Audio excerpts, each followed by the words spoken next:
beyond the century navigating human tiger coexistence in the sheer landscapes। पिछले कुछ सालों से हम लोग अपनी जब एनवायरनमेंट पढ़ते हैं तो हम डिस्कस करते आए कि जो टाइगर है उसको सेव करने के लिए प्रोजेक्ट टाइगर के अकॉर्डिंगली जिसका नंबर जो 11-1200 रह गया तब 3000 से ज़्यादा है, फोकस ये था कि टाइगर का नंबर बढ़ाएं इंडिया में, और नंबर तो बढ़ा, बट पॉइंट ये कि कितनी सेंचुरीज और बना लेंगे या कितने आप इस तरह के कोर एरिया डेवलप कर रहेंगे जहाँ पर सिर्फ टाइगर के लिए एरिया प्रिजर्व रहेगा।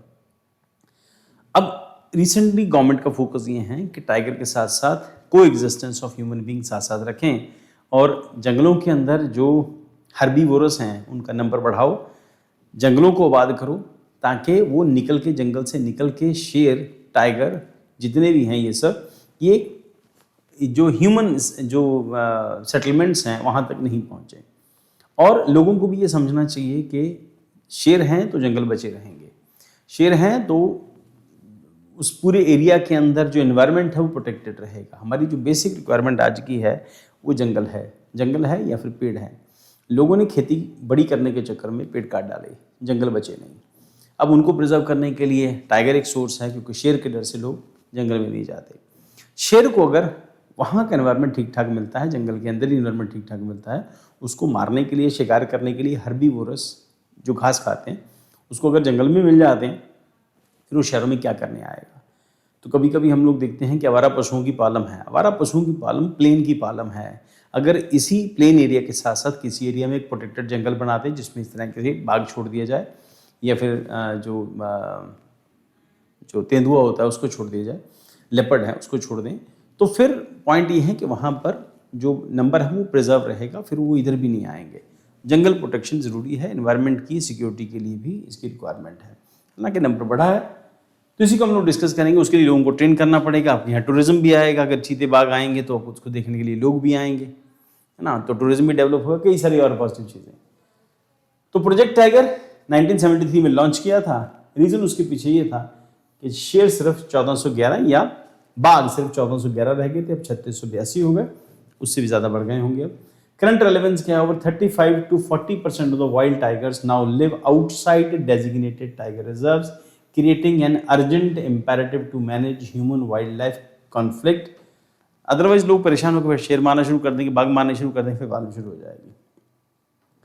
Why UPSC asked this? Directly link ecological recovery to administrative bottlenecks, क्या क्या प्रॉब्लम्स हैं, and community rights, constitutional mandate क्या कहता है, and tech drive wild life governance. कौन से पेपर में आएगा ये इंपॉर्टेंट है।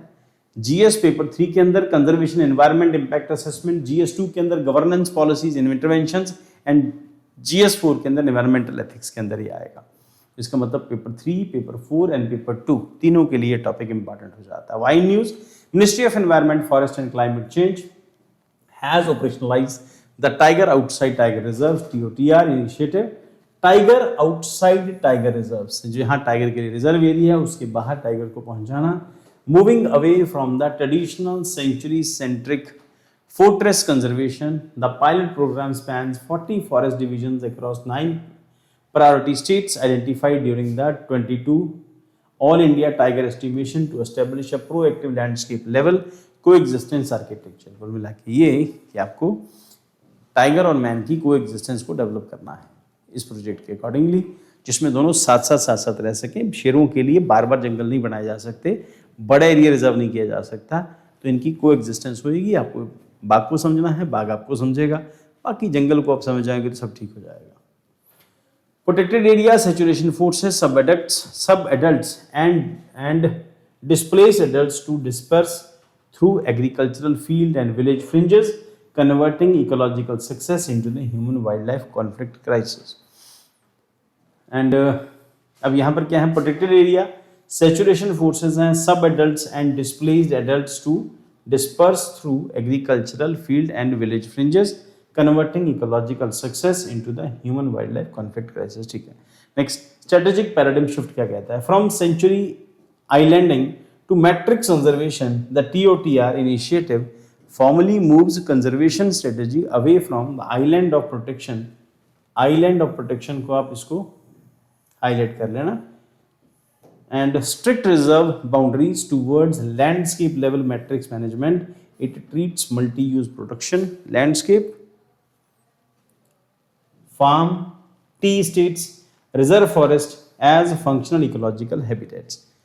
जिसको हम लोगों ने डिस्कस किया वही कि आपको उसके एरिया को एक्सपैंड करना पड़ेगा और एग्जिस्टेंस को एक्सेप्ट करना पड़ेगा, जैसे अफ्रीका में भी है, शेर भी रहते हैं और लोग भी रहते हैं एक ही एरिया के अंदर।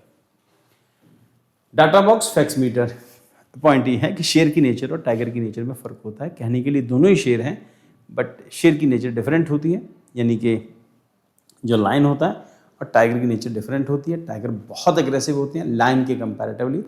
लायन जो है वो ह्यूमन सेटलमेंट एक्सेप्ट कर लेते हैं, वो उनकी नेचर अलग है। ये एग्रेसिव, बहुत एग्रेसिव होते हैं, प्लस ये कैट फैमिली से आते हैं, इसके इनमें फुर्ती भी ज़्यादा होती है। कहा जाता है अगर टाइगर और लायन के अंदर लड़ाई हो जाए तो हर हालत में टाइगर ही जीतेगा, क्योंकि टाइगर बहुत चुस्त होता है।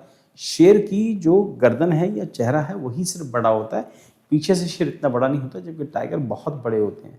250 किलोग्राम तक टाइगर का वेट हो सकता है। डिपेंड करता हो किस एरिया में रह रहा है, उसको खाने के लिए कैसा मिल रहा है। डाटा बॉक्स फैक्ट मीटर क्या है? इतने टाइगर हैं इंडिया के अंदर, 70% शेयर ऑफ वर्ल्ड्स टाइगर, हमारे पास सिर्फ मोर देन 70% टाइगर इंडिया के अंदर हैं। 58 reserve covering 84,488 square kilometre land area आता है। 30 to 45% tiger residing outside reserves. की एनालिटिकल टेकअवेज के कहते हैं paradox of ecological recovery and carrying capacity. As apex carnivores tigers are obligate territorial species requiring extensive home range, around 60 to 100 kilometre का area इनको चाहिए होता है पर ब्रीडिंग मेल। तो बड़ा एरिया मेल कवर करता है और उसकी टेरिटरी बड़ी होती है, और उस टेरिटरी के अंदर फिर बाकी के उसके बच्चे और शेरनियाँ, ये वो सब जो लाइनेस होती हैं, सब उसी के अंदर।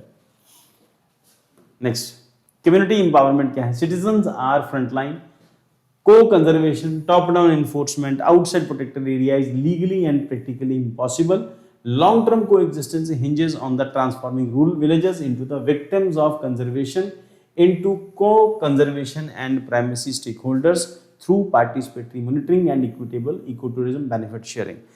जिसको मैंने आपसे अभी डिस्कस किया कि अगर इस तरह से टाइगर का एरिया को एग्जिस्ट करने लग जाते हैं तो उन एरियाज में टाइगर को लेके एक जो थ्रिल है ना, उसको लेके जो एक वो आता है कि हम टाइगर देख के आए हैं या उसकी फ़ोटो खींच के आए हैं या शेर कहीं जंगल में कहीं नज़र आ जाए, तो उसको लेके बड़ी सारी क्यूरियोसिटी है। बहुत सारे लोग अलग अलग जगहों पे उसको देखने जाते हैं, क्योंकि हम जिसको डिस्कस करते हैं कि वो हीरो है ना, और वो अम्ब्रेला स्पीशीज़ की कैटेगरी में आ सकता है। कहीं पर टाइगर की फ़ोटो देख के तो लोगों को लगता है कि हाँ, ऐसी कहीं टाइगर सफारी होगी तो हम देखने जाएंगे। ऑब्वियसली अब जब इतने सारे लोग आएंगे तो फिर ढाबे भी खुलेंगे, चाय की दुकानें भी खुलेंगी, उसके साथ मिलता जुलता सामान भी बिकेगा, हैट भी बिकेंगे, है ना। तो ये भी साथ साथ टूरिज्म डेवलप होगा, उन एरियाज़ के लिए बेटर होएगा। टाइगर नज़र आए ना आए, जीप तो घूम ही रही है, और बहुत बार ऐसा होता है टाइगर नज़र नहीं आता, पर वो घूमने के पैसे तो ले ही लिए ना उन्होंने, तो सब कुछ होएगा उस एरिया के अंदर।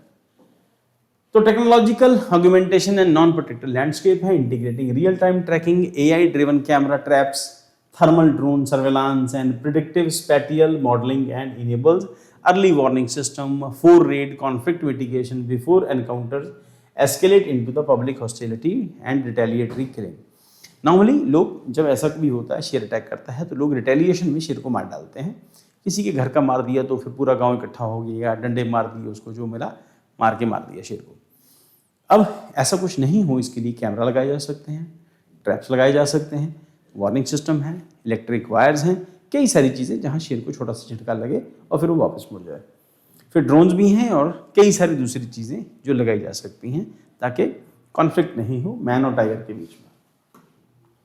एडमिनिस्ट्रेटिव एंड इंस्टीट्यूशनल बॉटलनेक क्या कहते हैं? Despite sound policy, field execution suffers from the delayed ex gratia, compensation पे आउट, स्टाफ शॉर्टेज, ये सब इश्यूज जो हैं वो स्टेट गवर्नमेंट के साथ, सेंट्रल गवर्नमेंट के साथ रहते हैं। स्टाफ की शॉर्टेज है, कभी कुछ गड़बड़ होगी, कभी कुछ गड़बड़ होगी, पैसे नहीं पहुंचे टाइम से, पहुंचे तो कभी इक्विपमेंट खराब हो गया, कुछ ना कुछ तो रहेगा। नेक्स्ट, लैंडस्केप बेस्ड कंजर्वेशन है, holistic management approach that reconciles competing land use demand by integrating core protected habitats, buffer zone रखे जाएंगे, वाइल्ड लाइफ कॉरिडोर होगी, human production system into a single functional unit, fortress conservation paradigm, the traditional model based on creating fenced people free protected sanctuaries. While effective initially it creates strict boundary conflicts in densely populated communities like India. अब 150 करोड़ की population है India की, कितने area protected बना लेंगे आप, कितनी जगह को जंगल के लिए, शेर के लिए छोड़ देंगे? अल्टीमेटली आपको इंसान को शेरों के साथ रहना सिखाना पड़ेगा। और उसके साथ साथ दुनिया के बाकी कंट्रीज़ में भी ऐसा ही होता है, हर एरिया, हर जगह प्रोटेक्टेड एरिया नहीं होता, क्योंकि तब नंबर कम था। नंबर बढ़ाने के लिए जो एफर्ट किए, नंबर तो बढ़ गए, 3-3.5 हज़ार शेर आपके पास हैं आज, या टाइगर हैं आपके पास। अब उसके लिए लोगों में अवेयरनेस लेके आना, गवर्नमेंट के प्रोग्राम की इम्प्लीमेंटेशन, बहुत सारी चीज़ें आपको एनजीओ जोड़ने पड़ेंगे, बहुत कुछ करना पड़ेगा, प्रोग्राम सक्सेसफुल हो जाएगा। बायोलॉजिकल कॉरिडोर एंड डिस्पर्सल है कॉन्टिन्यूस और fragmented strips and natural habitation that connects separated tiger population, enabling gene flow, preventing inbreeding, depression and reducing local extinction risk. अब आपस में इंटरब्रीड करेंगे तो वो भी किसी भी इवन ह्यूमन बीइंग के लिए भी अच्छा नहीं है, और अगर इंटरब्रीडिंग होगी तो पालन होगी, है ना। तो फिर इस करके ज़रूरी है कि उनको उन एरिया से निकाल के दूसरे एरिया लेके जाए, ताकि उनको इस तरह की डिजीजेस नहीं हो। और इकोसेंट्रिक यूरिप्रूडेंस है legal philosophy placing intrinsic value to all living organism and natural ecosystem, contrasting with the anthropocentric views that prioritize human economic utility above biodiversity. Constitutional, legal and institutional architecture क्या कहता है? Article 48A DPSPs हैं, state shall endeavour protect improve the environment and safeguard forest wild life. Article 51A fundamental duties हैं, compassion living, creature and protection of the forest lakes wild life. Statutory and acts जो भी बनाए गए, wild life protection act 1972 है, आपको UPSC के लिए important है। बायोलॉजिकल डाइवर्सिटी एक्ट 2002 है। पॉलिसी डायरेक्टिव्स क्या है? National wild life action plan 2017 to 31 emphasize landscape based approach of human wild life conflict mitigation outside protected area. Key actors and stake holder matrix हैं, इसको आप देख लेना कौन कौन है। मिनिस्ट्री ऑफ जो MOEFCC है, मिनिस्ट्री ऑफ एनवायरनमेंट फॉरेस्ट वगैरह। देन उसके बाद टेरिटोरियल फॉरेस्ट स्टाफ है, लोकल रूरल कम्युनिटीज़ हैं। प्राइमरी रोल एंड ड्यूटी क्या है? Police, formulation, finance, grant and standardisation, frontline anti poaching and operation wild life rescue. तो इसको पोचिंग को लेके हम लोगों ने कई सारी फिल्में भी देख चुके हैं। शेरनी करके फिल्म थी, मौका मिलेगा तो जरूर देखना, विद्या बालन की एक फिल्म है वो। Then traditional ecological knowledge, frontline reporting and co conservation and wild life, ये सब कुछ है, इसके साथ जुड़ो, आप बाकी जाके देख लेना। Concept map and conflict coexist paradigm, habitat saturation, को रिजर्व्स, इतना stub adult dispersal outside reserve, ये देख लेना बेटा। TOTR पैराडिम, इंटरशिफ्ट, ये सब कुछ देख लेना। बस इतना ही इस न्यूज़ के अंदर, और कुछ खास नहीं है। मेजर चैलेंजेस हैं ये आप लोग देख लेना, इसमें हल्के फुल्के आपके नोट्स में दिया हो, कुल मिला के यही है। हाँ, ये देख लेना, डायरेक्ट बेनिफिट ट्रांसफर है, कंपनसेशन है, digitising pay out processing by mobile apps to disburse live stock compensation within 48 to 72 hours. अगर शेर ने किसी की गाय, भैंस, भेड़, बकरी मार के खा ली तो उसको 48 से 72 घंटों के अंदर उसके पैसे मिल जाने चाहिए। Then eco infrastructure in corridor safeguard, mandatory eco bridges, underpasses and canopy crossing across all linear infrastructure cuts. और उसके बाद प्राइमरी रिस्पॉन्स टीम्स हैं, enlisting village youth into the paid Bhag Mitra teams equipped with communication devices and basic safety kits। तो उसके साथ ही collar के ऊपर camera लगा देंगे, कॉलर के ऊपर रडार लगा देंगे, तो उसकी एक्टिविटी पता चलती रहेगी कि टाइगर कहाँ पहुँचा है। कुछ खास मुश्किल नहीं है, मैनेज किया जा सकता है अगर सरकार थोड़ा सा इनिशिएटिव ले तो।